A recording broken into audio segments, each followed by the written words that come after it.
अन्नदाता, पग पग पर है संग तुम्हारे अन्नदाता। लहू किसानों का बन के पसीना सींचता है धरती का सीना। मेहनत का तेरी हक दिलवाने, नई तकनीक नई खोज बताने। पशुधन को गुणवान बनाना, पौध सुरक्षा को सिखलाना, खेती के सब गुर समझाने, भारत का सरताज बनाने। आठों पहर है संग तुम्हारे अन्नदाता, अन्नदाता।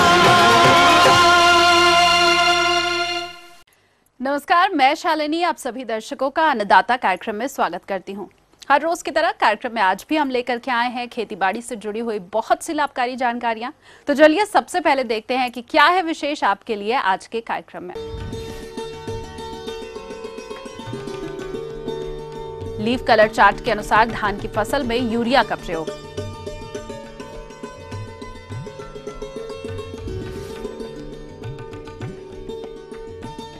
प्याज की अच्छी आय लेने के लिए रोपाई एवं इसके बाद प्रबंधन पर जानकारी।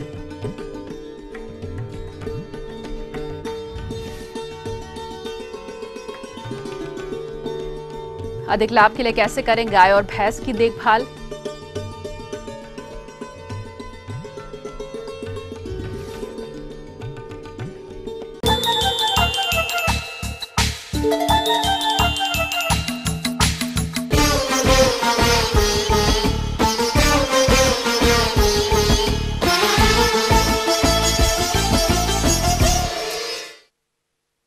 किसान भाइयों, खरीफ मौसम की मुख्य फसल धान की अच्छी वृद्धि और विकास के लिए इसमें मुख्य रूप से जल और उर्वरकों को सही समय पर सही तरीके से सही मात्रा में प्रयोग में लाया जाना है, तभी धान की फसल से हम अच्छी उपज प्राप्त कर सकते हैं। अतः धान की खड़ी फसल में नाइट्रोजन का प्रारंभ कब और कैसे करें, इस विषय पर जानकारी दे रहे हैं एक विषय विशेषज्ञ डॉक्टर NK झा।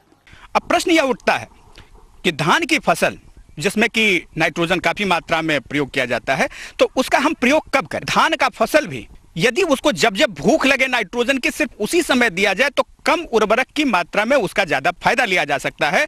और उसके लिए एक नई तकनीकी आई है, उस तकनीकी का नाम है कि लीफ कलर चार्ट के आधार पर उसका, यह हमारे हाथ में एक पट्टी आप देख रहे होंगे, यही है लीफ कलर चार्ट। इसमें यदि आप देखिए तो ये 4 सेंटीमीटर और 2.5 सेंटीमीटर आकार का छोटी छोटी इस पर 6 पट्टिकाएं बनी हुई हैं, जिसमें कि ऊपर की जो पट्टी है वो हल्के हरे रंग की कहिए और नीचे वाला काफी गहरे हरे रंग की है। यदि हम इस लीफ कलर चार्ट को देखें तो इसमें इसके बगल में ये नंबर लिखा हुआ है, 1 number, 2 number, 3 number, 4 number, 5 number, 6 number. इसमें से ये 4 नंबर को हम क्रिटिकल वैल्यू कहते हैं। आप जो है क्या कहते हैं, अपने खेत में जाएं और 10 पौधे को सेलेक्ट कर लें। जैसे कि आप यहाँ पर देख रहे होंगे कि इस पेड़ को हमने सेलेक्ट किया है, तो यहाँ पर आप एक हमने कुछ निशान के लिए एक लकड़ी यहाँ खोस दिया है। आप टैग भी लगा सकते हैं, किसी भी तरह से इसे पहचान के लिए कुछ न कुछ साधन रखिए और पूरे खेत भर में 10 पौधे का आपको चयन करना है। उसके बाद जा करके इस पौधे की पत्ती से आप इसका मिलान करेंगे। तो यदि हम देखते हैं तो इस पत्ती को यदि आप देखिए तो ये जो जिससे मिल रहा है इसके नीचे 3 नंबर लिखा हुआ है, यानी इस 3 नंबर वाले से मिल रहा है जो कि 4 नंबर के ऊपर है। इसी तरह से उन 10 पौधों में से देखिए कि कितने पौधे 4 नंबर के ऊपर वाले से मिलान कर रहे हैं और कितने पौधे ऐसे हैं जो कि 4 नंबर के ऊपर यानी 5 नंबर और 6 नंबर से मिल रहे हैं। इसमें से यदि यह 4 नंबर वाले से आपको ये पत्ती का रंग मिल रहा है और खास करके 10 में से 6 पौधा या उससे अधिक पौधे यदि 4 नंबर के नीचे वाले से मिलान कर रहे हैं, यानी 1 नंबर, 2 नंबर, 3 नंबर, 4 नंबर से मिल रहे हैं, तो ऐसी स्थिति में किसान भाइयों आपको चाहिए कि 23 किलोग्राम नत्रजन यानी कि 50 किलोग्राम यूरिया का आप 1 हेक्टेयर खेत में छिड़काव कर दें। और यह प्रक्रिया आपको हर एक जो है क्या कहते हैं एक इंटरवल पर 7-10 दिन के इंटरवल पर आपको खेत में जा करके यह आपको प्रेक्षण करना पड़ेगा। और जिस समय आपको ऐसी स्थिति लगती है उस समय आप वही 50 केजी यूरिया यानी 1 बोरी यूरिया का उपरवेशन आप पूरे 1 हेक्टेयर क्षेत्र में कर देंगे। लेकिन यह अभी इसका एक लिमिटेशन है। लिमिटेशन इसका यह है कि यह जो आपको लीफ कलर चार्ट है वह जब हाइब्रिड वेराइटी के ऊपर आप प्रयोग करते हैं तो उसमें उतना सफल नहीं पाया जाता है। इसीलिए मैं आपसे निवेदन करना चाहूंगा, आपको एक सुझाव देना चाहूंगा कि इसका उपयोग जो सामान्य धान की प्रजातियां हैं उस पर आप करें तो वह ज्यादा उपयोगी होगा। और यह कब से कब तक करना है?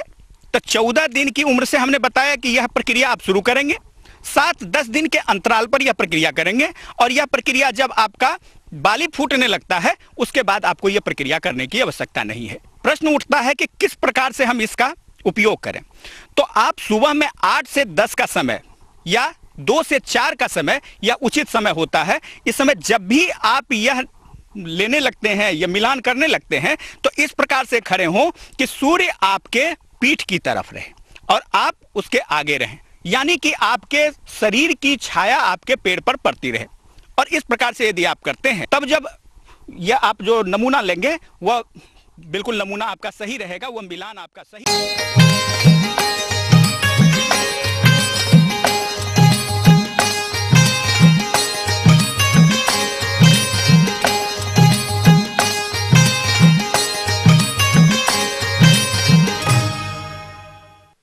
देश में लाख की खेती बहुत से किसान भाई करते हैं। इस समय सेमीलता के पौधों पर लाख कीट चढ़ाने का उचित समय चल रहा है। तो किसान भाइयों, सेमीलता के पौधों पर लाख कीट चढ़ाते समय किन किन बिंदुओं पर ध्यान देने की जरूरत होती है, आइए जानकारी देने के लिए हम मिलते हैं वैज्ञानिक डॉक्टर अजय कुमार सिंह से। किसान भाइयों, देखिए, लाख की खेती बहुत ही महत्वपूर्ण है, लेकिन किसान सुदूर ग्रामीणों से पलायन कर रहे हैं अपने जीविकोपार्जन के लिए या आय के अतिरिक्त स्रोत के लिए। तो उसमें लाख की खेती एक बहुत ही प्रमुख भूमिका अदा कर सकती है। यह बहुत ही सही समय है कि हम सेमिया लता पर लाख की खेती प्रारंभ करें। सेमिया लता पे लाख की खेती प्रारंभ करने के लिए सबसे पूर्व है कि हमारे पास उसका पोषक पौधा सेमिया लता का पौधा होना चाहिए। आप लोगों का पौधा इस समय लाख की खेती योग्य, अगर आपने पौधा पूर्व वर्ष लगाया होगा यानी कि पिछले वर्ष लगाया होगा तो लाख खेती के बिहन संचारण के लिए तैयार हो गया होगा, या आपने पौधे की जनवरी फरवरी में काट छांट की होगी तो पौधा इस समय लाख की खेती के लिए तैयार हो गया है और सही समय है कि इस पर बिहन संचारण करें। बिहन लाख को ऐसी जगह से लें जहाँ पे कम से कम 2 से 3 बार कीटनाशी फफूंदीनाशी का प्रयोग किया गया हो, जिससे कि बिहन लाख में लाख के शत्रु कीट न हो। हम प्रति पौधे पे सामान्यतः लगभग, यदि 1 वर्ष का पौधा है तो लगभग 25 से 30 ग्राम बिहन, यदि 2 वर्ष या उससे अधिक का पौधा है तो 50 ग्राम तक बिहन लगा सकते हैं। तब भी आमतौर पे लगभग 2 से 3 इंच का एक टुकड़ा होगा। बिहन की छटनी करके, यानी कि उसमें जब खाली जगह है, पत्तियां हैं, वह सारा निकाल देना चाहिए। छटनी करने के बाद 3 इंच 2.5 इंच का जो भी एक टुकड़ा है, दोनों किनारों पे लगभग 1-1 फीट की रस्सी काट करके दोनों किनारे पर रस्सी बांध लेना चाहिए, जिससे कि उस रस्सी की सहायता से हम बिहन को सेमिया लता के पौधे में बांध सकें। बिहन लगाने से पूर्व हमको यह भी ध्यान देना चाहिए कि हमारा खेत साफ़ सुथरा हो, यानी कि हमारे सेमिया लता के खेत में खरपतवार नहीं होना चाहिए। उससे पहले खेत को साफ कर लेना चाहिए। यदि संभव हो तो खेत की गुड़ाई कर लें तो और अच्छा होगा। बिहन बांधने के लिए ज़मीन की सतह से लगभग 1 फीट 1.25 फीट ऊपर सेमिया लता के पौधे पे बिहन को लेते हुए कम से कम 5 या 6 जितनी हमारी टहनियाँ हैं उनकी टहनियों के बीच में बिहन को फंसा करके जो दोनों किनारे पर रस्सी है उस रस्सी की सहायता से बिहन को अच्छे से इस प्रकार बांधना चाहिए कि जो 5-6 शाखाएं हम में बांध रहे हैं सभी शाखाएं बिहन से स्पर्श करें, जिससे कि जब शिशु कीट निकल करके जाएगा तो सभी टहनियों पर जा सकें। जैसे ही हमको लगे कि अब किसी पौधे की लंबाई के 1/3 हिस्से में शिशु कीट बैठ गया है तो हमको बिहन को वहाँ से खोल लेना चाहिए, और खोलने के बाद किसी पौधे पर अगर शिशु कीट कम बैठा है तो उस पौधे पे उस बिहन को बांध देना चाहिए।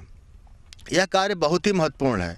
यदि किसी पौधे पे शिशु कीट नीचे से लेके पूरा ऊपर तक बैठ जाता है, यानी कि आवश्यकता से अधिक बैठ जाएगा, तो बाद में जा कर के वह पौधा सूख जाता है, क्योंकि शिशु कीट पौधे का जो फ्लोएम सैप है उसका रस से चूसता है, और जब शिशु कीट एडवांस स्टेज में बाद की अवस्था में जाएगा तो ज़्यादा रस चूसेगा, और पौधे की कैपेबिलिटी, पौधे की इतनी क्षमता नहीं होती कि उतना रस उसको प्रदान कर सके, तो पौधा बाद में जाकर सूख जाता है, तो हमारे किसान भाइयों का नुकसान होता है। तो जो हम ब्रूड लेग को रोटेट करते हैं, एक पौधे अगर पूरा हो गया तो एक पौधे से दूसरे पौधे बांधते हैं, बहुत ही महत्वपूर्ण है। इस पर विशेष हमको ध्यान देना चाहिए। जैसे ही लगे कि पर्याप्त संख्या में शिशु कीट पौधे पर बैठ गए हैं या बिहन लाख से शिशु कीट निकलना बंद हो गया है, तो हमको फूंकी को पेड़ से खोल करके उसको स्क्रैप करके छील करके ऐतिहासिक मार्केट में बेच देना चाहिए। इसके बाद जो मुख्य कार्य आता है दवा का छिड़काव। जैसा कि सेमिया लता पे लाह की खेती में अनेक प्रकार के शत्रु कीट आते हैं। इसमें से एक हरी तितली जो शत्रु कीट है बहुत ही ज़्यादा नुकसानदेह है। यदि इस तितली का प्रकोप ज़्यादा मात्रा में हो जाता है तो हमारी पूरी की पूरी फसल बर्बाद हो सकती है।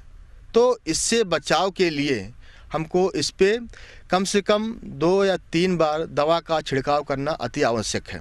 तो दवा का छिड़काव हम लोग प्रारंभ करते हैं लगभग 30 दिन से, लगभग 27 से 30 दिन पे पहला दवा का छिड़काव करते हैं। पहले दवा के छिड़काव के लिए एक कीटनाशक है इथेफेनप्रॉक्स कीटनाशक है और फफूंदीनाशक है कार्बेंडाजिम। इन दोनों का घोल मिला करके हम दवा का छिड़काव करते हैं। तो घोल बनाने के लिए बाल्टी में 10 लीटर पानी ले करके उसमें 20 मिलीलीटर इथेफेनप्रॉक्स और 10 लीटर पानी में 10 ग्राम कार्बेंडाजिम पाउडर को दोनों को मिला करके अच्छी प्रकार से घोल करके हम किसी उपयुक्त स्प्रेयर जैसे नैपसेक स्प्रेयर हो या हमारा गटूर स्प्रेयर है जिससे कि हम पेड़ों पे स्प्रे करते हैं, जैसे कुसुम पलास बेर पे हम गटूर स्प्रेयर से स्प्रे करते हैं। अगर वह स्प्रेयर है तो उसका भी हम उपयोग कर सकते हैं। उस स्प्रेयर की सहायता से 27 से 30 दिन पे पहला छिड़काव करते हैं। और जो छिड़काव करते हैं पूरे पौधे पर नहीं करके जितनी मात्रा में हमारा शिशु कीट बैठा, जितनी मात्रा में लाख की पपड़ी बनी हुई है उस पपड़ी पे स्प्रे करते हैं। और किसान भाई हमारे देखते होंगे कि जब पपड़ी बननी शुरू होती है तो बाहर सफ़ेद होता है, वह मोम के कारण होता है कि जो कि लाह का कीड़ा स्रावित करता है। तो जब दवा का छिड़काव करेंगे तो हमारा जो टारगेट होना चाहिए कि हम इतना छिड़काव करें कि वह सफ़ेद रंग, वह सफ़ेद मोम वाश हो जाए, वह धुल जाए। लाह में स्प्रे करने में जो एक बहुत ही महत्वपूर्ण चीज़ है कि जब नर कीट बाहर निकलता है, जब हम लाह की पपड़ी देखते हैं और उस पर जो पपड़ी पे नर कीट एक निश्चित समय में बाहर निकल के आता है, वह मेटिंग पर्पस से, ब्रीडिंग पर्पस से वो बाहर निकल के आता है। तो लगभग इस फसल में लगभग 40 से 60 दिन का वह समय होता है जब नर कीट बाहर निकल के आता है। तो जब नर कीट बाहर निकल के आए तो उस समय हमको किसी भी प्रकार के कीटनाशक हो, फफूंदीनाशक हो, किसी भी प्रकार का दवा का छिड़काव नहीं करना है। तो ये थी कुछ उपयोगी जानकारियां। अब लेंगे एक छोटा सा ब्रेक, जल्द हाजिर होंगे और कार्यक्रम में आगे आपको देंगे बहुत सी महत्वपूर्ण जानकारियां।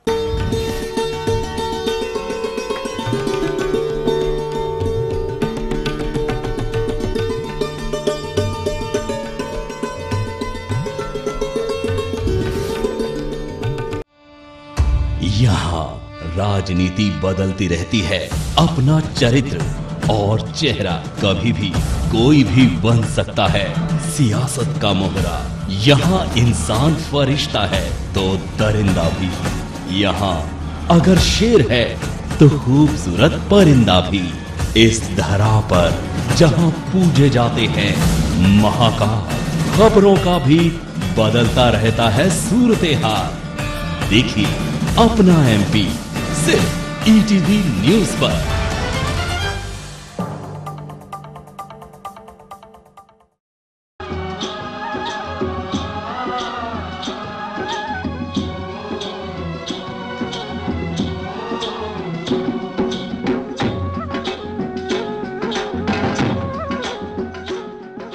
ब्रेक के बाद एक बार फिर से आप सभी दर्शकों का अन्नदाता कार्यक्रम में स्वागत है। बढ़ते हैं अगली प्रस्तुति की ओर।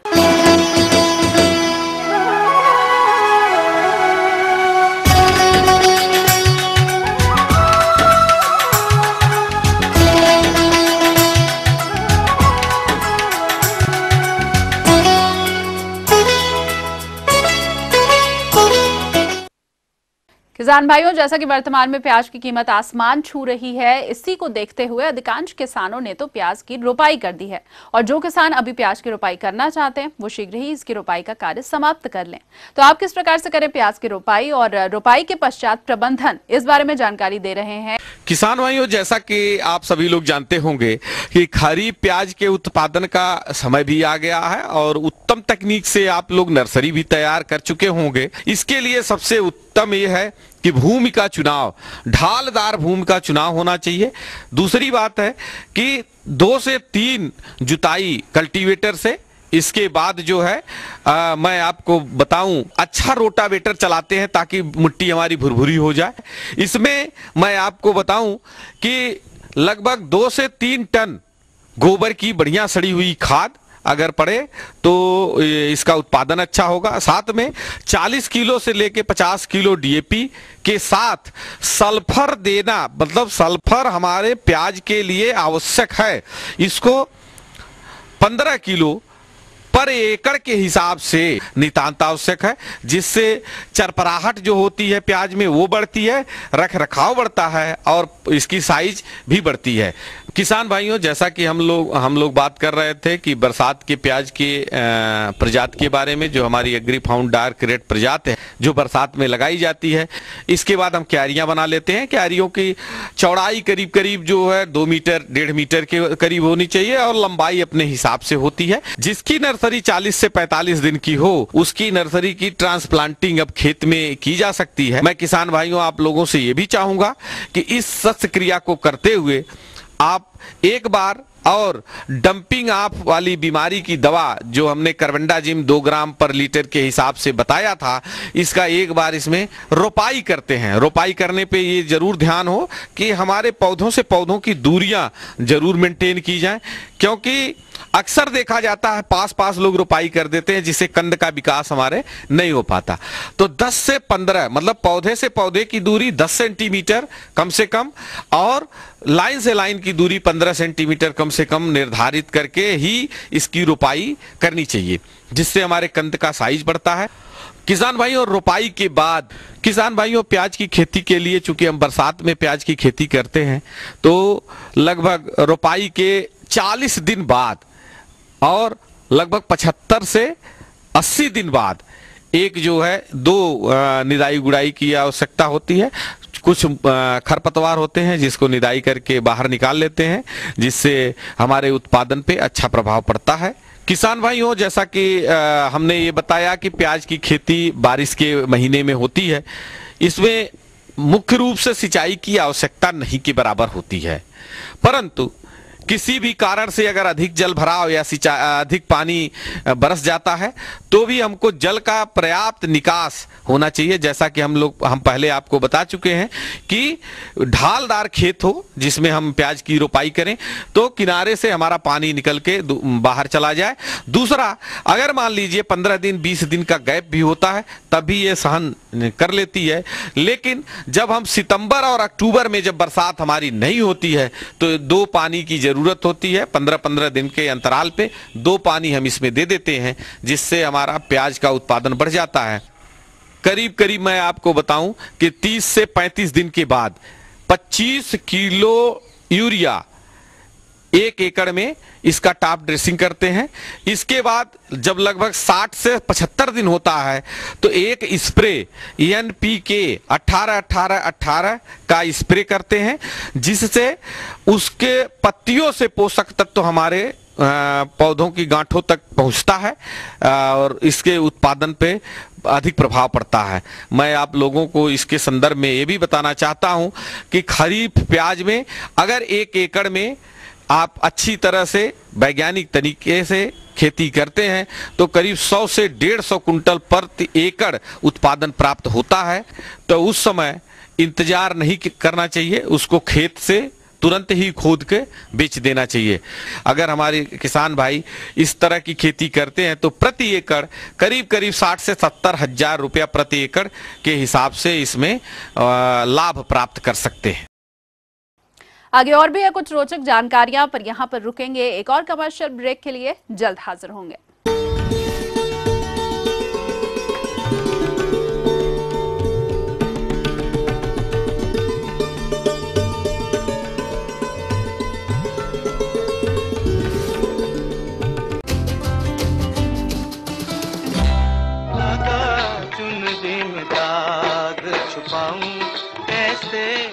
वो रूहानी लफ्ज जो आज भी हैं जहन में।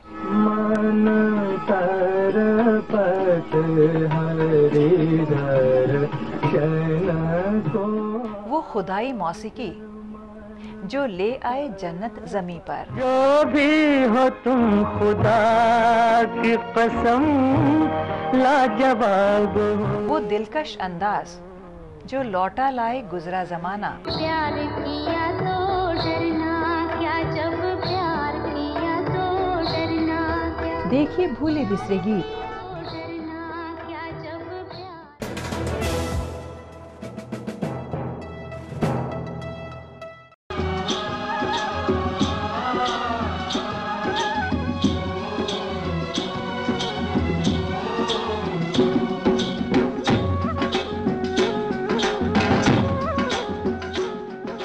ब्रेक के बाद आप सभी दर्शकों का स्वागत है और चलिए अब रुख करते हैं अगली कड़ी की ओर।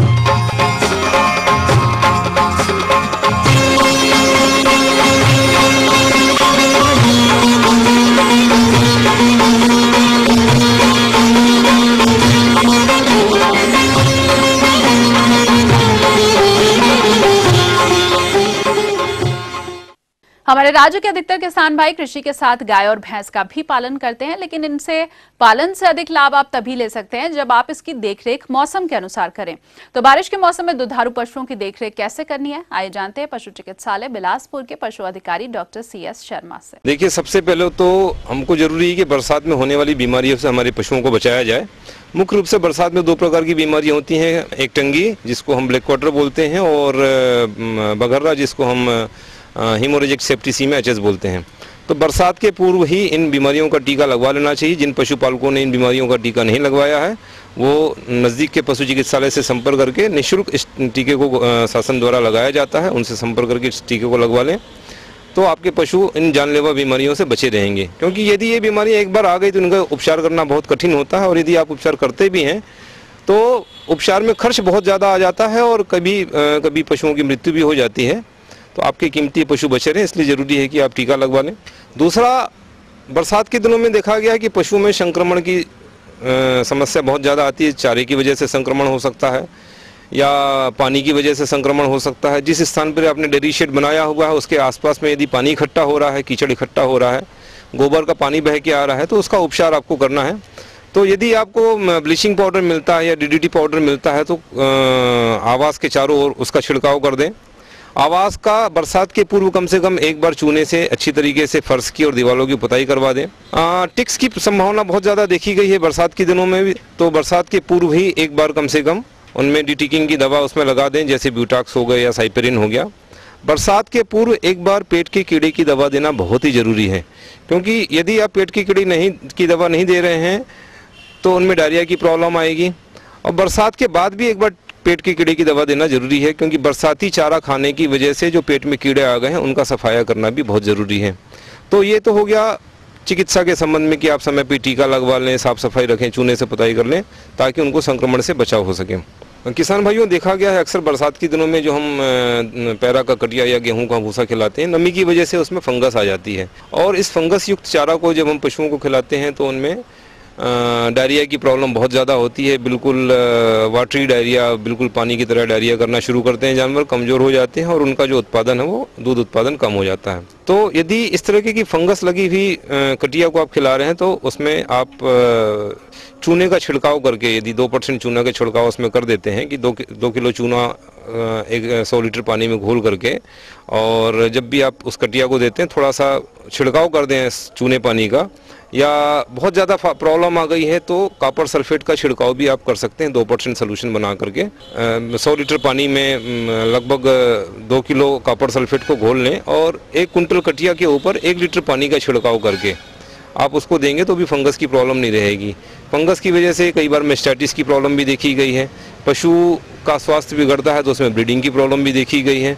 तो ये तरह तरह की समस्या आने से हमारे पशुओं का उत्पादन कम होता है, जिससे हमको आंतरिक परजीवी के बारे में, जैसे मैंने आपको शुरू में बताया कि बरसात के पहले हमको पेट के कीड़े की दवा एक बार दे देना चाहिए, और साथ में जो टिक्स के बारे में बताया मैंने आपको कि जो शरीर के बाहर में जो कीड़े लगे हुए हैं, जिस तरह से यदि हम खेती की बात करें तो बुआई के पहले हम निदाई का काम करते हैं ताकि हमको उत्पादन अच्छा मिले। इसी तरीके से यदि हम अपने पशुओं में भी इस निदाई को करें, मतलब पेट के अंदर के कीड़े और पेट के बाहर के मतलब शरीर में चमड़ी में जो कीड़े लगे हुए हैं उनका सफाया कर दें तो हमको पशुओं से उत्पादन अच्छा मिलेगा और बीमारियों का प्रकोप कम से कम होगा।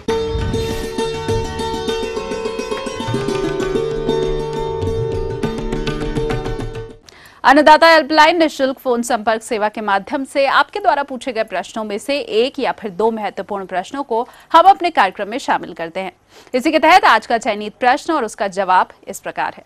अन्नदाता निःशुल्क फोन संपर्क सेवा के माध्यम से पूछे गए प्रश्नों में से आज हमने जिस प्रश्न को कार्यक्रम में शामिल किया है उसे पूछा है ग्राम अलीपुरा, जिला शिवपुरी के कृषक कमल यादव ने।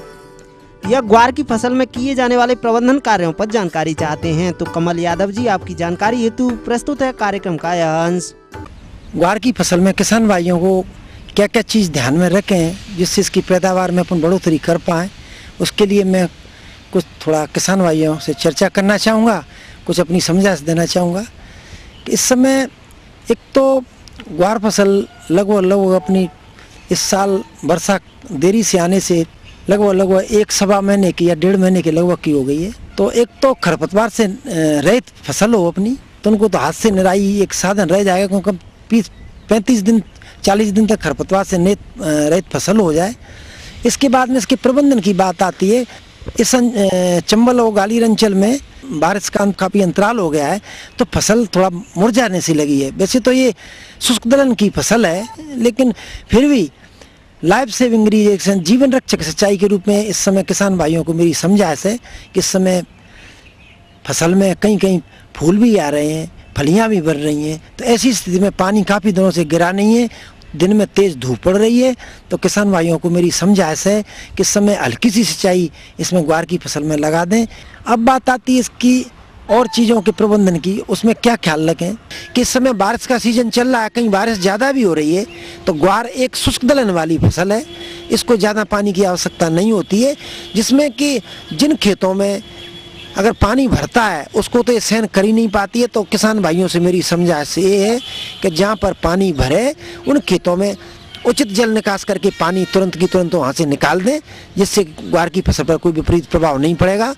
तो एक इसमें जैसे जैसे फसल बढ़ेगी इसमें कई कई माऊ का प्रकोप भी देखने को आता है, सफ़ेद मक्खी का भी प्रकोप देखने को आया हुआ है इसमें फसल में। वैसे तो कम लगती है, लेकिन जहाँ पे विपरीत परिस्थिति में लगें तो वहाँ अपने को 0.05 मतलब 2 लीटर पानी में 1 ml मेलाथियान दवा को डाल करके आप, या मेटासिस्टैक्स है उसको 1 लीटर पानी में 1 मिलीलीटर के हिसाब से घोल बना करके आप 1 हेक्टेयर में 5 से 6 लीटर पानी लगेगा डाल करके इन सब चीज़ों से निजात पा सकते हैं। और इन सब चीज़ों का अगर आप लोग ख्याल रखेंगे तो यही ग्वार के प्रबंधन में खास चीज़ थी जो मेरे को किसान भाइयों को बतानी थी। तो इन सब चीज़ों का आप लोग ख्याल रखें तो ग्वार की अच्छी फसल आएगी, पैदावार भी अच्छी होगी, आपको आर्थिक लाभ भी होगा। हम ये उम्मीद करते हैं कि आज का कार्यक्रम आप सभी दर्शकों के लिए उपयोगी रहा होगा। किसान भाइयों, अन्नदाता आपकी सेवा के लिए संकल्परत है। कृषि संबंधित समस्या और सुझावों के लिए आप हमें इस पते पर संपर्क कर सकते हैं। प्रोड्यूसर अन्नदाता, ETV Madhya Pradesh Chhattisgarh, Ramoji film city, Hyderabad 501512। साथ ही आप हमें ईमेल भी कर सकते हैं। हमारा ईमेल ID है annadatamp@etv.co.in। इसके अलावा आप हमें निःशुल्क हेल्पलाइन नंबर 1800-1084-599 पर सोमवार से शनिवार सुबह 10 से शाम 4 बजे के बीच संपर्क कर सकते हैं। और आइए अब देखते हैं कल दिखाए जाने वाले कार्यक्रम की मुख्य झलकियां।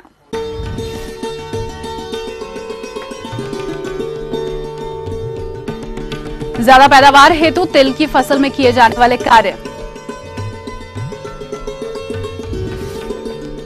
फिलहाल अन्नदाता की पूरी टीम को दीजिए इजाजत। कल फिर से इसी समय आपसे मुलाकात होगी कृषि संबंधित कुछ और रोचक जानकारियों के साथ। नमस्कार।